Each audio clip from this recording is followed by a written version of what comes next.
What's cracking, everybody? XehrFelrose here, bringing you some Pokemon Go Battle League content. In today's video, we're taking a look at a very, very disgustingly strong team here in the Summer Cup, featuring Shadow Kingdra with Charjabug and Toxapex in the back. This team came to me from a Discord member of mine, Big C Dizzle. Shout out to him for the team.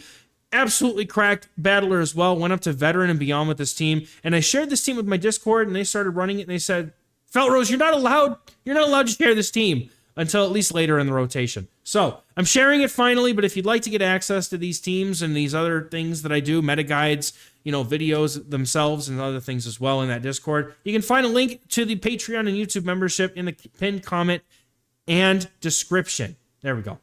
Let's get into the games here. We're going to get off to a hot start here with Shadow Kingdra on the lead against a Charjabug. This is not a...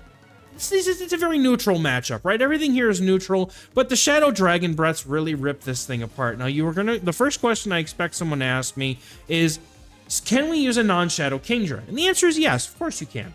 However, you are definitely going to find those times where you wish you had the Shadow Dragon Breath damage. It's going to be more beneficial, but Shadow Kingdra, you got a lot of damage output, but you can't really take many hits. Whereas with the with the non-Shadow variant, you can definitely, tank through some matchups, but you won't have this much damage pressure. So, Kingdra in general, though, super good. I've even seen some people running Gyarados. I think Home Slice featured its action running Gyarados.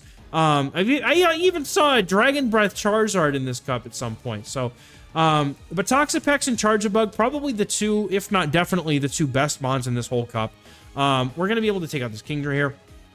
And the opponent basically has a Charjabug with low HP, and even a Brine at this point would take it out. And we're hoping our Charjabug can clean up in the back. Now, this first set was before I hit my elo. The second set was after. Again, it's just something that happens with these 2-week cups, I really try to find something else to do just because of the fact that I can't stand him for 2 weeks, man. I just can't.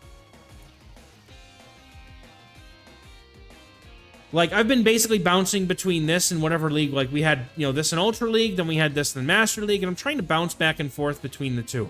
Now, in the next game, we have a Shadow Giraffe rig on the lead, and I usually imagine that something as obscure as this is typically going to have the same team that YouTubers put out. So I was expecting them to have the Greedent Vigoroth backline. The opponent surprises me a bit here and whips out a Toxapex. Now, because of the fact that they took the outrage, what I could have done here is I could have come in with my own Toxapex, and I could have, tried to just win the war of attrition, right? But instead, what I've decided to do here, just completely out of left field, is put it all on Charjabug, because I'm reading that there's a Vigoroth in the back. Okay, that's what my mindset is when I'm playing this game. So my opponent now whips out a Charjabug, and I realize they're not playing that team. They're not at all. No normal types except for the Giraffe to be found here. X-Scissor's going to get a shield from the opponent, and I'm hoping that my Charjabug can get one more move off. It should be able to live an X-Scissor here pretty comfortably.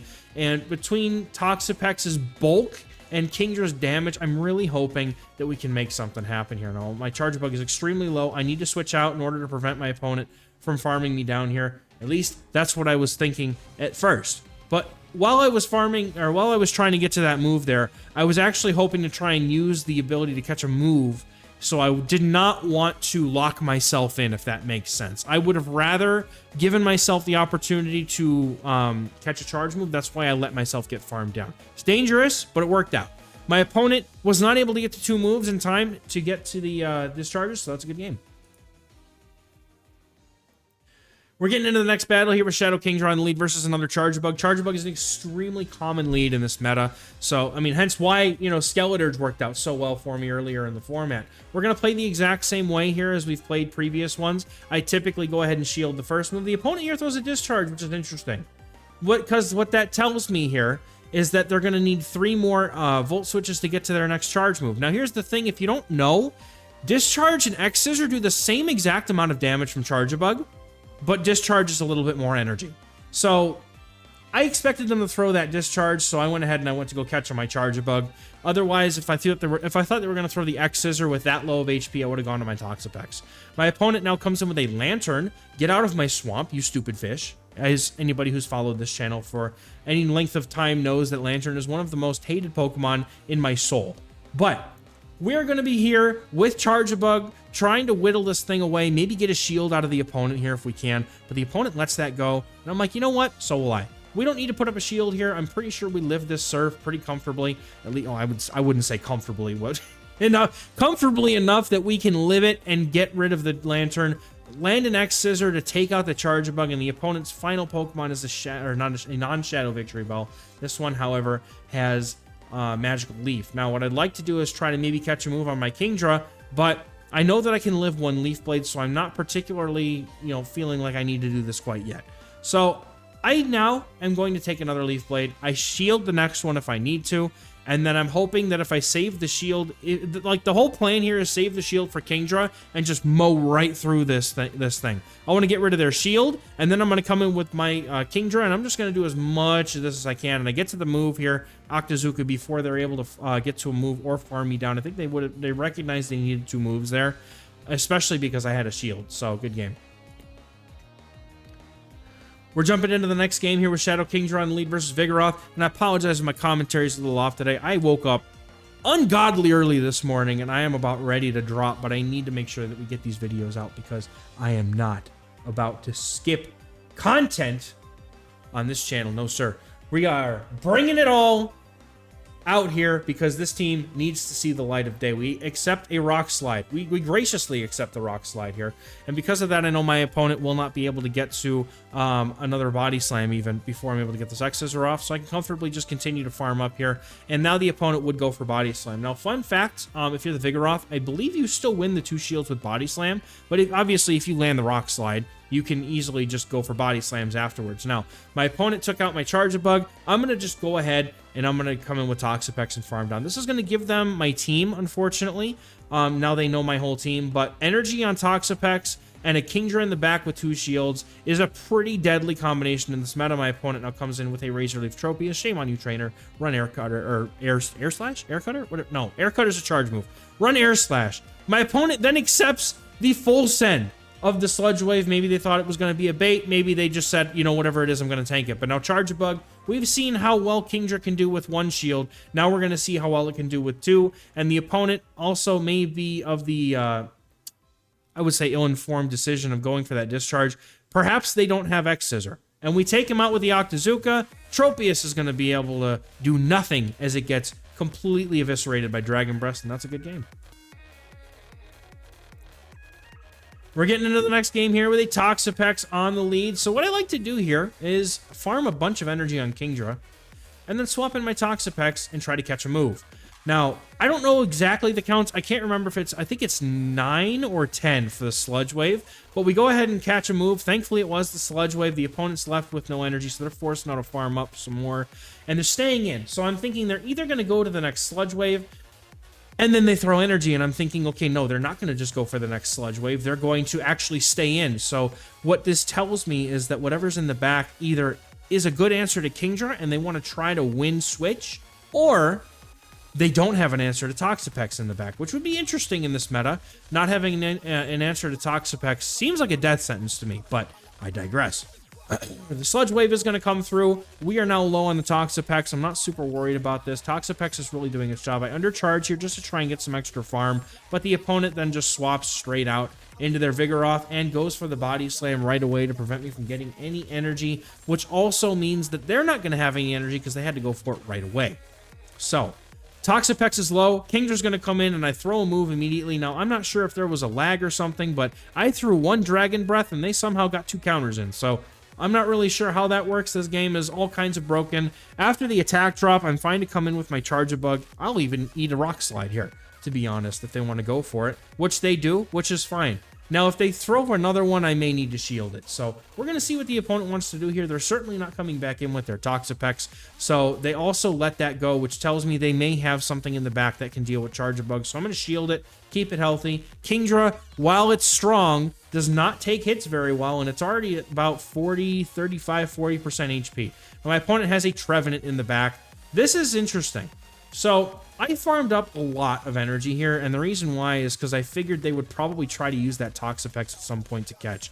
What I was going to do is I was going to throw those two, wait the one turn to see if the Trevenant was still on the field, and then they also waited the one turn to see if I would do the same. So it was kind of a weird interaction there, but thankfully, by waiting, we did successfully farm down that toxapex, and now I'm just saving a shield for Kingdra, which is going to do enough Dragon Breath damage to take this thing out, but we get to the Outrage instead, which is how I'm going to choose to finish this game off with a boom, juicy one-shot. Well, it would have been a juicy one-shot, you know what I mean. We're picking up a 5-0, and now we're getting into another set here that I played with this team after getting my elo. And my holy mother of spice, this Turtonator. I respect this trainer so much for running this Turtonator, but my goodness, I don't think it's that great in this meta. But they may very well be telling me wrong here. My opponent goes for, I'm going for what I'm hoping is like an Ice Beam catch, but they go for the Hydro Cannon. Maybe they knew that I swapped out.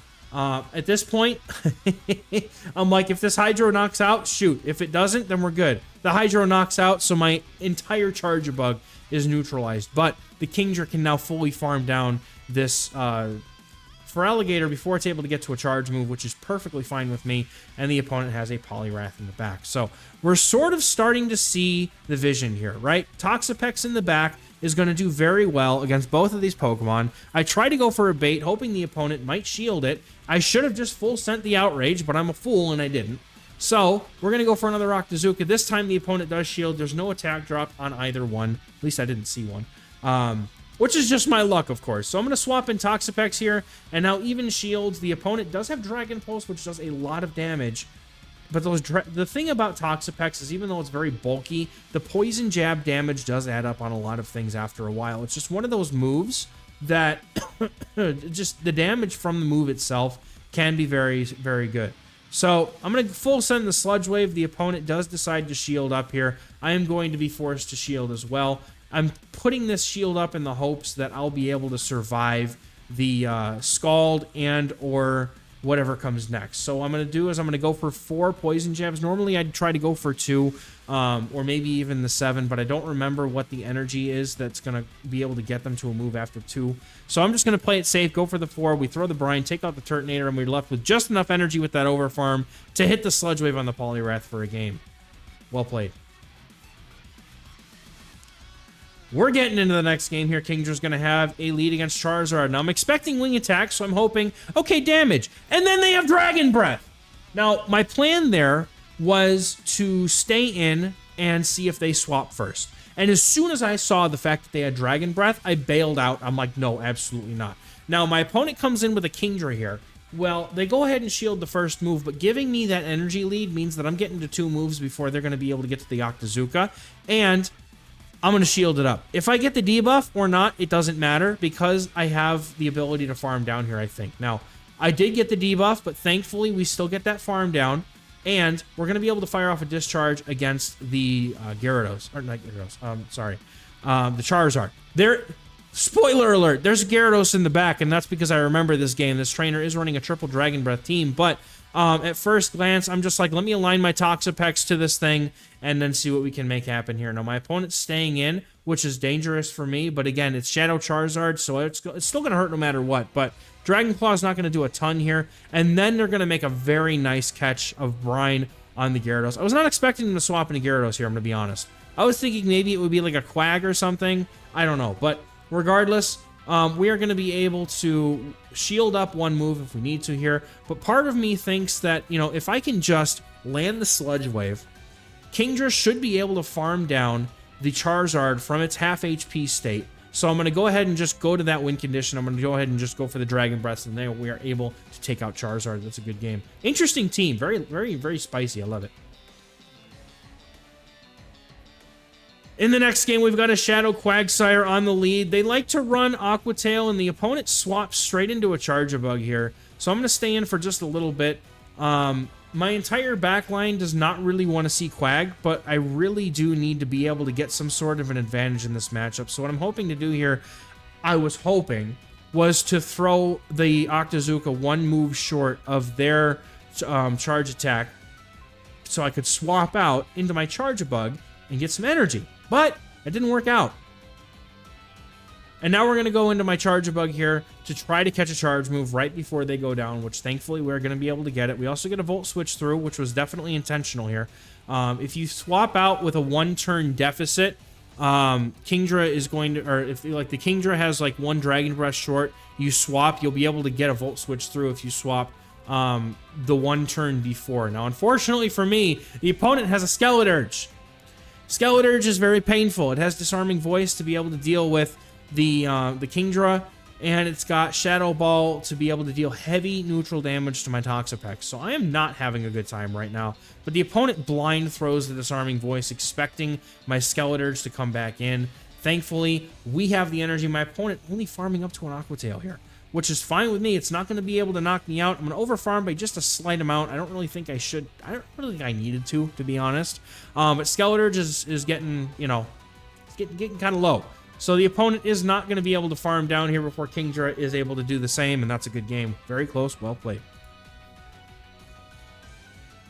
Getting into our next battle, we got Kingdra versus Lickitung on the lead. This is a very neutral matchup, definitely not in Kingdra's favor, as Lickitung heavily outpaces here. So I'm going to go ahead and play to that fact. Hope the opponent throws a charge move, and I do. Swap into the Charge Bug, soak the Body Slam. The opponent is now going to stay in here. I'm going to go for extra energy here. I'm thinking maybe they were going to try to catch back on me, but instead they're staying in, committing to this matchup. And X-Scissor does do a hefty amount of damage to the Lickitung after the damage is already taken. 1 more X-Scissor would be enough to knock out. Now, they're throwing this Body Slam pretty quick. I imagine I can go for 2 more Volt Switches before they get to another Body Slam. If I go for 3, they will outpace and get to the next one because the 3rd Body Slam is 11 licks. So X-Scissor will take out their Lickitung. And they have Jellicent in the back. They're going to go for a shield here on this discharge, I reckon. It would be sort of silly of them not to. But here's the thing, is that Jellicent with some energy here is very dangerous into my team. Now, thankfully, it has Bubble to kind of mitigate the amount of damage it's doing on fast moves. And I'm like, man, this has a Surf, but I can't take that chance. The opponent does decide to full send the Shadow Ball. I'm in trouble. I have no way to win this game at that point. At least I don't think I do. So I'm going to opt to keep my Kingdra alive. We're going to commit to the Kingdra here. Go for the Outrage. Again, wish I had baited, but of course it always happens that way, doesn't it? Going to go ahead, and we're going to go and shield up the second move. They do full send the Shadow Ball here. So what I'm going to try to do here is see if I can't catch a Shadow Ball on Toxapex, and I completely failed to make that catch. Now I got to go for a Sludge Wave into this Venusaur. Now the opponent not coming in with the Venusaur at any point. Interesting play for sure. I feel like they had a good amount of play into my team with this Venusaur. So, you know, in hindsight, I'm very glad that I was able to see it shields down because Toxapex can do, so many things with shields down. It's actually quite disgusting. Like this, it can get to a Brine shields down and take out the Jellicent. The Jellicent is now forced to throw a Shadow Ball, and that doesn't knock out, but we're going to be able to either farm down or get to the Octazooka here, which we do, and that'll take out the Jellicent. That's going to be a good game here. Well played to the opponent. And now we're getting into the next battle here with Shadow Kingdra versus a Dubwool on the lead. This is tricky because Dubwool's very spammy. I would like to see... maybe I should have swapped in immediately. Maybe I should have come in with Charge Bug a lot quicker, maybe. But I was thinking, I'm taking double kicks. They don't hurt that bad. As long as I don't have to take a Body Slam on my Kingdra, we should be okay. I'm going to throw 2 Volt Switches. I know that that would be as soon as I get to the move, but when you're a 4-turn user into a 3-turn user like Dubwool, 2 Volt Switches is the optimal move timing so that you get as much energy and damage in as possible while giving your opponent less. Now, the opponent does decide to go for a charge move here, and I'm gonna let this go. Hopefully the Body Slam doesn't knock out, but unfortunately it does, just barely. So Kingdra can come in and farm this down, and then it's going to come down to what they're going to have in the back. Now, the thing that's really cool about Kingdra in this meta is that if you're up against something that doesn't have a whole ton of fast move pressure against you, getting a bunch of farm to start the match off and swapping out of Kingdra to try and catch a move, coming back in with that energy later is very impactful. Now, unfortunately for me, we met another Jellicent. The opponent didn't throw their charge move. I was really hoping that they would try to throw a charge move into my Kingdra. And I think it's really a tell that, like, after the debuff gets thrown, the opponent probably expects me to try to catch or swap out at some point or stay in and play that matchup. So they're going to farm up a bunch of extra energy. That just makes sense, right? Because they're expecting, you know, some sort of, you know, reactionary play from me because of that debuff. Now, I'm going to absolutely commit 0 shields here to this Toxapex. I'm just going to let it soak the damage as we whittle away at the Jellicent, and I'll save the shields for my Kingdra. I was kind of hoping we'd be able to either get a farm down or the final shield here from the opponent, one of the two, but unfortunately we get neither one. So now it's going to be up to Kingdra to be able to get through with 2 shields. And so we're going to go for the Octazooka. I'm not sure if this was the right play or not, but we do get the debuff, which mitigates their fast move damage. But the thing here is that's important is I can safely shield these at this point, because in order to get through, they need 3 body slams, and the most you can have, because a body slam is 35 energy, is 2 body slams and 1 counter short of the 3rd. So they would have had to get another counter in, but they can't, because Kingdra's damage is too much, and that's going to be a good game. Couple of 5-0 sets here, just showcasing how strong this team is. It's absolutely absurd how good this team is. You've got 2 very bulky generalists in this meta, and Shadow Kingdra ripping through things. And like I said, you could use a regular Kingdra if you want to. You're just going to miss that Shadow Dragon Breath pressure. If you want to, maybe you could try Gyarados if you want to. You would just maybe want to sub out Toxapex for something that's not weak to electric. You can kind of go about your way with that one and see what you like. But that's going to do it for me for today's video, guys. Thank you so much. I hope you enjoyed the team. Hope you enjoyed the Summer Cup. It was pretty good to start, and then it kind of got like, well, oh boy, all more of this stuff again. So let me know in the comments what you think. We'll have my goodness, I just had a brain fart. Anyway, that's going to do it for me for today, guys. Thank you so much. We'll catch you in the next one. Bye-bye.